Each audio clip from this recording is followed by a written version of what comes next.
Assalamualaikum warahmatullahi wabarakatuh.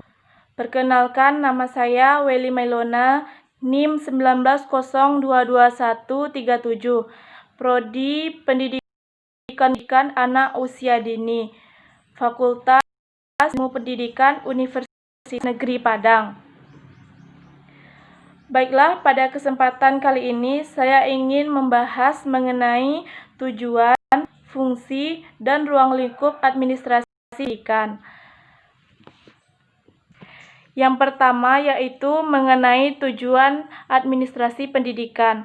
Pada umumnya, administrasi pendidikan adalah agar bisa mendukung segala kegiatan untuk mencapai tujuan pendidikan. Di sini saya mengambil dari pendapat ahli, yaitu menurut Sergievani dan Carver, yang mengatakan bahwa tujuan administrasi pendidikan ini terbagi 4, yaitu yang pertama, efektivitas dari produksi. Yang kedua, efisiensi. Yang ketiga, kemampuan menyesuaikan diri. Dan yang keempat, kepuasan kerja. Dari keempat tujuan ini, sangat keberhasilan dalam penyelenggaraan sekolah. Contohnya, sekolah untuk mencapai fungsi efektivitas yaitu menghasilkan lulusan tujuan kurikulum.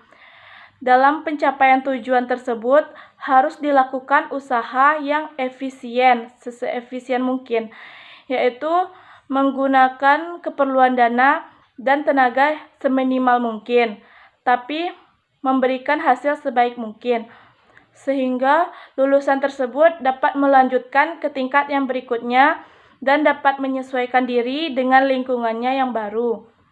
Dan selanjutnya lulusan ini akan mencari pekerjaan pada perusahaan yang memberikan kepuasan kerja pada mereka. Pembahasan yang kedua yaitu mengenai fungsi administrasi pendidikan. Yang pertama yaitu fungsi perencanaan.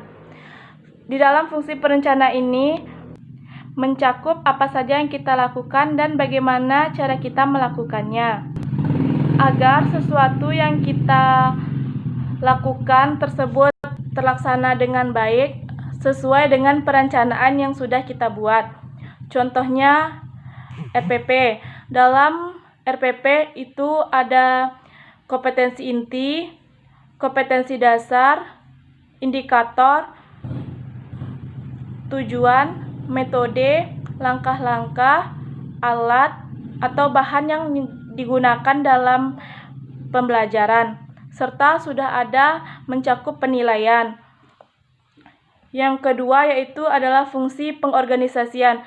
Fungsi pengorganisasian ini adalah untuk penyusunan dan pembentukan hubungan kerja antar individu.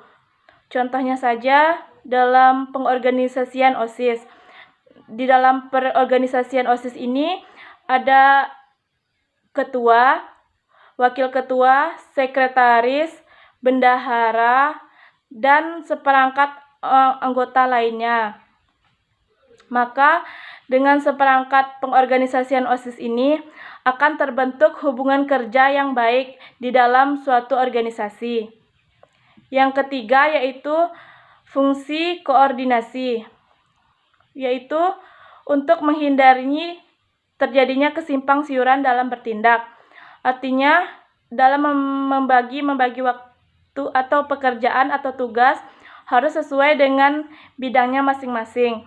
Contohnya guru IPA, dia kan mengajar biologi, fisika, dan kimia. Maka guru ini tidak bisa mengajarkan anak murid di kelas IPS yang mempelajari tentang ekonomi, geografi, dan sosiologi.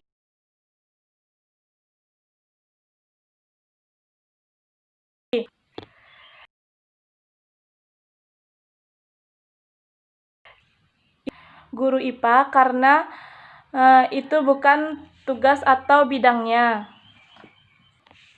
Yang keempat yaitu fungsi komunikasi.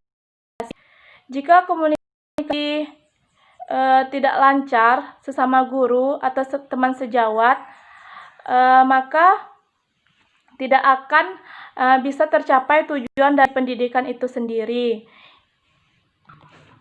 Yang kelima yaitu fungsi pengawasan. Di dalam fungsi pengawasan ini harus ada pengawas yang memantau setiap pembelajaran di dalam sekolah. Proses pengawasan harus dilakukan dengan teliti agar tujuan pendidikan dapat tercapai. Yang selanjutnya yaitu fungsi yang keenam adalah fungsi kepegawaian, yaitu dimulai dari proses perencanaan dan pengorganisasian. Dalam hal ini, yang dipilih untuk menduduki jabatan adalah orang-orang yang memiliki kemampuan dan kesanggupan sesuai dengan jabatan yang diberikan. Yang ketujuh adalah fungsi pembiayaan. Fungsi ini adalah untuk pendanaan suatu kegiatan yang dilakukan di dalam sekolah. Contohnya adalah membeli alat olahraga, alat kesenian, buku, ataupun acara yang ingin dilaksanakan di sekolah tersebut, seperti mengundang ustadz. Itu juga membutuhkan pembiayaan. Terakhir yaitu fungsi penilaian. Fungsi penilaian ini yaitu untuk mengevaluasi atau mengetahui kelemahan yang terjadi di dalam ruang lingkup tersebut, sehingga kita bisa memperbaiki kelemahan tersebut. Dan pencapaian hasilnya sesuai dengan program pendidikan, yaitu mencapai tujuan pendidikan. Baiklah, selanjutnya yaitu ruang lingkup administrasi pendidikan. Ruang lingkup administrasi pendidikan yaitu dibagi melalui beberapa bidang. Bidang yang pertama yaitu bidang tata usaha sekolah yang mencakup organisasi dan struktur kepegawaian tata usaha. Yang kedua, anggaran belanja, pembelanjaan sekolah. Yang ketiga, masalah kepegawaian, masalah keuangan dan pembukuan, surat menyurat, serta masalah pengangkatan, laporan, rapor, dan sebagainya. Bidang personal guru, yaitu mencakup organisasi murid, masalah kesehatan murid, evaluasi murid, dan bimbingan serta penyuluhan bagi murid. Bidang yang ketiga yaitu bidang personal guru yang mencakup pengangkatan dan penempatan tenaga guru. Yang ketiga yaitu masalah kepegawaian guru dan evaluasi kemajuan guru. Yang kelima yaitu refreshing dan upgrading guru. Bidang yang keempat yaitu bidang pengawasan, yaitu ada 4 upaya yang bisa kita lakukan. Upaya yang pertama yaitu meningkatkan semangat guru dan pegawai tata usaha. Yang kedua yaitu mengembangkan kerjasama yang baik antara guru, murid, dan pegawai tata usaha. Yang ketiga yaitu upaya membuat pedoman atau menilai hasil-hasil pembelajaran dalam proses mengajar.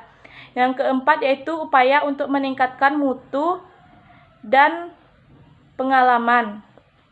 Bidang yang terakhir yaitu bidang pelaksanaan dan pembinaan kurikulum yang mencakup atau berpedoman pada apa yang tercantum di dalam kurikulum dalam mencapai. Selanjutnya yaitu melaksanakan organisasi kurikulum sesuai dengan pembaharuan pendidikan dan lingkungan masyarakat.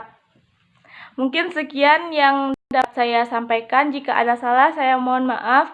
Saya akhiri. Assalamualaikum warahmatullahi wabarakatuh.